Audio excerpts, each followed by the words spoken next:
Hello hi welcome every one. ഇന്ന് ഈ കാനഡയിൽ നിങ്ങൾക്ക് അടുത്ത കാലത്തായിട്ട് 6,000 8,000 ITS ഒക്കെ ഇഷ്യൂ ചെയ്തിട്ട് ഒരുപാട് പേര് ഒത്തിരി ഹാപ്പിയാണ്. ബട്ട് ഹാവിങ് സെഡ് ദാറ്റ് ഈ ITA കിട്ടിയവർക്കും ചിലപ്പോൾ ഈ PR അപ്ലിക്കേഷൻ എന്ന് പറഞ്ഞാൽ you please keep in mind one of the most crucial application. അപ്പോൾ ഇന്നത്തെ നമ്മൾ വീഡിയോയിൽ നമ്മൾ ചർച്ച ചെയ്യാൻ പോകുന്ന കാര്യം എന്ന് പറഞ്ഞാൽ ഈ ഏറ്റവും കൂടുതൽ ആൾക്കാർ ചെയ്യുന്ന മിസ്റ്റേക്കുകളും അത് ഈ PR അപ്ലിക്കേഷൻ റിഫ്യൂസ് ആയി കഴിഞ്ഞാൽ നിങ്ങൾക്ക് അറിയാം എല്ലാം പിന്നെ പോയി, പിന്നെ you are back to square one. ഒരുപാട് പേര് PF ഒക്കെ കിട്ടി റിഫ്യൂസ് ആയിട്ട് എൻ്റെ അടുത്ത് വരുന്നത് ഇങ്ങനെയുള്ള കാര്യങ്ങൾ അവർ അപ്ലൈ ചെയ്യുന്ന സമയത്ത് ശ്രദ്ധിക്കാതിരുന്നുകൊണ്ടാണ്. അപ്പോൾ ആ ഒരു 5-6 ബെസ്റ്റ് ടിപ്സാണ് ഇന്നത്തെ വീഡിയോയിൽ ഞാൻ ഷെയർ ചെയ്യാൻ നോക്കുന്നത്. ഈ ഒരു വീഡിയോ അവർക്കൊക്കെ ഒരുപാട് ഉപകാരപ്പെട്ടേക്കാം. അതുകൊണ്ട് ഇതിൻ്റെ അവസാനം വരെ കണ്ട് അതിൻ്റെ കാര്യങ്ങൾ മനസ്സിലാക്കിയിട്ട് വേണ്ട രീതിയിൽ മുൻകരുതൽ എടുക്കാൻ ശ്രമിക്കുക. നിങ്ങൾക്ക് സ്വന്തമായിട്ട് ഇത് അങ്ങനെയുള്ള ഉപകാരപ്പെടില്ലെങ്കിൽ അറ്റ്ലീസ്റ്റ് ഉപകാരപ്പെടാൻ സാധ്യതയുള്ളവർക്ക് വീഡിയോ ഷെയർ ചെയ്യാനും മറക്കാതിരിക്കുക.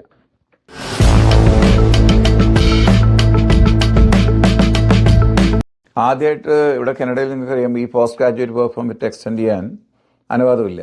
അതൊക്കെ ആ കാലമൊക്കെ പോയി. അപ്പോൾ post graduate work permit is issued only once in life time, it's not extendable at all. Okay, അപ്പോൾ അത് പിന്നെ unless and you are there some changes in your situation. For example, നിങ്ങൾക്കൊരു PR application already in the സിസ്റ്റത്തിലുണ്ടെങ്കിലോ അല്ലെങ്കിൽ നിങ്ങൾക്ക് married ആയിട്ട് സ്പൗസോ വേറെ എന്തെങ്കിലും രീതിയിൽ കൺസിഡറേഷൻ ഉണ്ടെങ്കിൽ മാത്രമേ അത് എക്സ്റ്റെൻഡബിൾ ആയിട്ടുള്ളൂ. അതല്ലെങ്കിൽ you are not suppose to extend that application. അപ്പോൾ എല്ലാവരും എന്ത് ചെയ്യുന്ന പറഞ്ഞാൽ to continue working everybody actually I would say 90% of the students and even workers, they just try to renew their work permit. They know it's not allowed, it's not going to be approved, but they just did it and they continue working. ഇതാണ് പലരുടെ അവസ്ഥ. അപ്പോൾ ഇത് നിങ്ങൾ പ്രത്യേകിച്ച് മനസ്സിലാക്കേണ്ടത്, never take it easy. IRCC is going to be really strict on this. കാരണം ഇപ്പോൾ എന്താ സംഭവിക്കാൻ പോകുന്നത് പറഞ്ഞാൽ നിങ്ങളുടെ പ്രൊഫൈലിൽ, എക്സ്പ്രസ് എൻട്രി പ്രൊഫൈലിൽ നിങ്ങൾ ഏത് ഈ ഇൻവിറ്റേഷൻ കിട്ടുന്ന ഡേറ്റ് വരെ ഏത് എംപ്ലോയ്മെൻറ്റ് എക്സ്പീരിയൻസ് ആണോ നിങ്ങൾ കൊടുത്തത് ആ എംപ്ലോയ്മെൻറ്റിന് നിങ്ങൾ ജസ്റ്റിഫൈ ചെയ്യുന്ന രീതിയിലുള്ള സപ്പോർട്ടിംഗ് ഡോക്യുമെൻറ്റ് നിങ്ങൾ കൊടുക്കണം, അല്ലേ? അതിന് എംപ്ലോയ്മെൻറ്റ് ലെറ്റർ ആയിക്കോട്ടെ, പേ സ്റ്റെപ്സ് ആയിക്കോട്ടെ, ബാങ്ക് സ്റ്റേറ്റ്മെൻറ്റ് ആയിക്കോട്ടെ, T4 ആയിക്കോട്ടെ, വാട്ട് എവർ, കറക്റ്റ്. ബട്ട് നിങ്ങൾ മനസ്സിലാക്കേണ്ടത് ഈ ഒരു വർക്ക് പെർമിറ്റ് തീരുന്ന ഡേറ്റ് വരെ actually you are allowed to work. പിന്നെ നിങ്ങൾ ഡമ്മി വർക്ക് പെർമിറ്റ് അപ്ലൈ ചെയ്തിട്ട് ടൈം എക്സ്റ്റൻഷൻ വാങ്ങിച്ചൊക്കെ it's for time being it's a relief for you. But again when it comes to immigration Canada, PR application, ഈ application process ചെയ്യുന്ന ഈ ഓഫീസർക്ക് നന്നായിട്ടറിയാം ഒരുപാട് സ്റ്റുഡൻസ് ഈ ഒരു ഫെസിലിറ്റി മിസ്യൂസ് ചെയ്യാണ്. Actually though they know they are ineligible, they still applied for N extension, correct? Unless and until that officer is convinced he has got some sympathy for you, that's fine, you may go through. Otherwise there is definitely a risk hiding there. അപ്പോൾ അതിനുള്ള best വഴി എന്താണ്? If you can stop working after you applied for the extension, excellent, then there is no one going to punish you. But then what you would do, you wait for the extension request, or you should have applied for a visitor record before the work permit got expired. അതാണ് അതിൻ്റെ best solution. Second tip, ഈ പ്രൊഫൈലിൽ നിങ്ങൾ whatever you said that's not ultimate. If you have some kind of minor mistakes, for example ഒരു NOC സെലക്ഷനിലോ എവിടെയെങ്കിലുമൊക്കെ ചില past എക്സ്പീരിയൻസിലൊക്കെ ചില രീതിയിലുള്ള മിസ്റ്റേക്കുകളൊക്കെ നിങ്ങൾ ഐഡൻറ്റിഫൈ ആണെങ്കിൽ അതിനെ വളരെ വെൽ എക്സ്പ്ലെയിൻ ചെയ്തിട്ട് കൊടുക്കുന്നതായിരിക്കും ഏറ്റവും നല്ലത്. അതുപോലെ തന്നെ ഇനി പ്രൊഫൈൽ ഉണ്ടാക്കുന്നവരുടെ ഞാൻ പ്രത്യേകം പറയാമെന്ന് പറഞ്ഞാൽ നിങ്ങൾ ഈ part time experience when you are a student it's not going to give you any point. അപ്പോൾ അതിനെ സംബന്ധിച്ച് തന്നെ വർക്ക് ഹിസ്റ്ററിയിൽ അത് ആഡ് ചെയ്യാതിരിക്കില്ല നിങ്ങൾക്ക് നല്ലത്. കാരണം ആഡ് ചെയ്തിട്ടുണ്ടെങ്കിൽ you have to then prove it with all the essential documents and supporting documents. കാരണം അത് കൊടുത്തിട്ടില്ലെങ്കിൽ പിന്നെ അത് പ്രശ്നമാവും.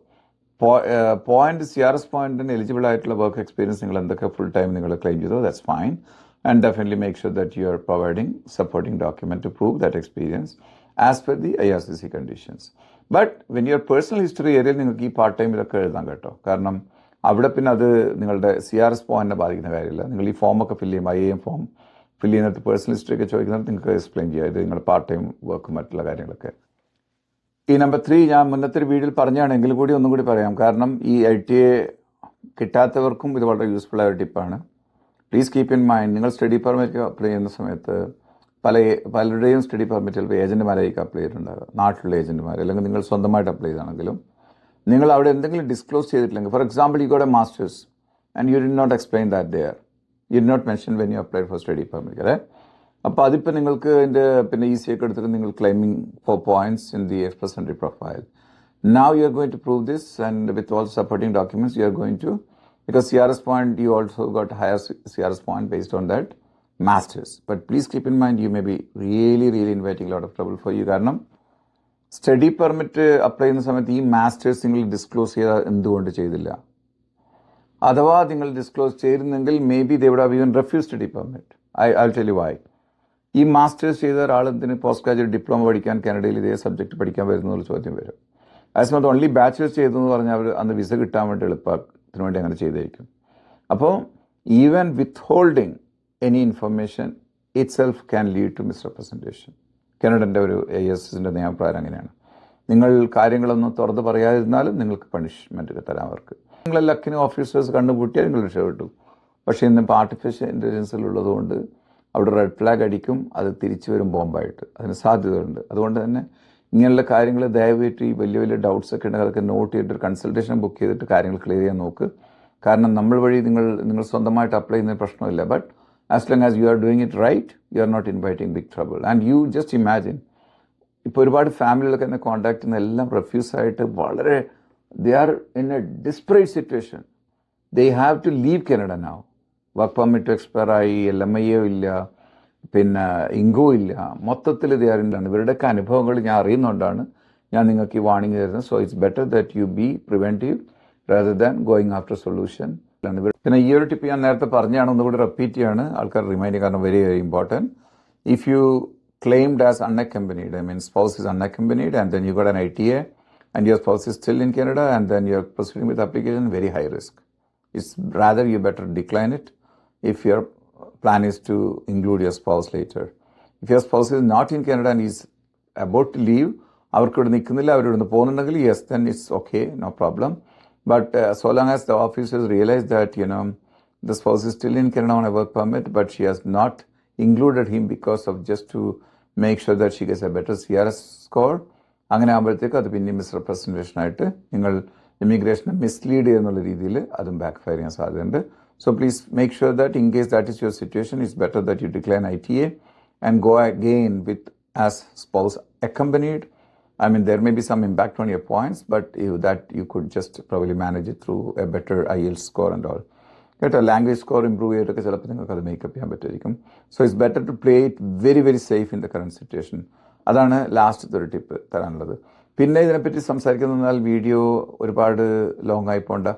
അപ്പം ഈ ഒരു ITA കിട്ടാനുള്ളവരും ITA കിട്ടിയവരും വളരെയധികം ശ്രദ്ധിക്കുക. നിങ്ങൾക്ക് സംശയങ്ങളൊക്കെ ഉണ്ടെങ്കിൽ നിങ്ങളതിന് ഇമിഗ്രേഷൻ ലോയേഴ്സും കൺസൾട്ടൻറ്റ് വഴി തന്നെ പോയാലേ ആപ്ലിക്കേഷൻ വിജയിക്കുമെന്ന് ഞാൻ പറയുന്നില്ല. ഇവിടെ ഡൗട്ട്സ് ഒക്കെ കാര്യമായിട്ടുണ്ടെങ്കിൽ അതൊക്കെ നോട്ട് ചെയ്തിട്ട് അത് അറ്റ്ലീസ്റ്റ് ഏതെങ്കിലും ഒരു പ്രൊഫഷണൽ വഴി ക്ലിയർ ചെയ്തിട്ടെങ്കിലും ആപ്ലിക്കേഷനായിട്ട് മുന്നോട്ട് പോകാൻ നോക്കുക. അതല്ലെങ്കിൽ നിങ്ങൾ ഒരുപാട് റിഗ്രറ്റ് ചെയ്യുന്ന ഒരു സിറ്റുവേഷനിലേക്ക് കാര്യങ്ങൾ പോകുന്നത്. കാരണം as you all know, Canada is more keen to kick out maximum temporary residence from Canada. അപ്പോൾ ആരൊക്കെ ഈ വർഷം കടന്നു പോകുന്നോ അവരുടെ മഹാഭാഗ്യമായിട്ട് ഒരു അവസരമാണിത്. ഡൗട്ട്സ് അതിനെ നിങ്ങളതിനെ മാക്സിമം കെയർഫുള്ളായിട്ട് സീരിയസ് ആയി എടുത്തിട്ട് വേണ്ട എല്ലാ രീതിയിലും മുൻകരുതലായിട്ട് മുന്നോട്ട് പോവുക. നിങ്ങളുടെ ചെറിയ അബദ്ധങ്ങൾ, ഇന്നസെൻറ്റ് മിസ്റ്റേക്ക് പോലും seriously can get back fired. Okay, അത്രയൊക്കെ ഉള്ളൂ ഇന്നത്തെ വീഡിയോയിൽ. ഇപ്പോൾ ഈ വീഡിയോ നിങ്ങൾക്ക് സ്വന്തമായിട്ട് ഉപകാരപ്പെടില്ലെങ്കിലും മറ്റ് പലർക്കും ഉപകാരപ്പെട്ടേക്കാം. അതുകൊണ്ട് ദയവായിട്ട് share to maximum people, and also please like and comment in case something you want me to talk about in the future. Thank you for watching and see you again. Bye.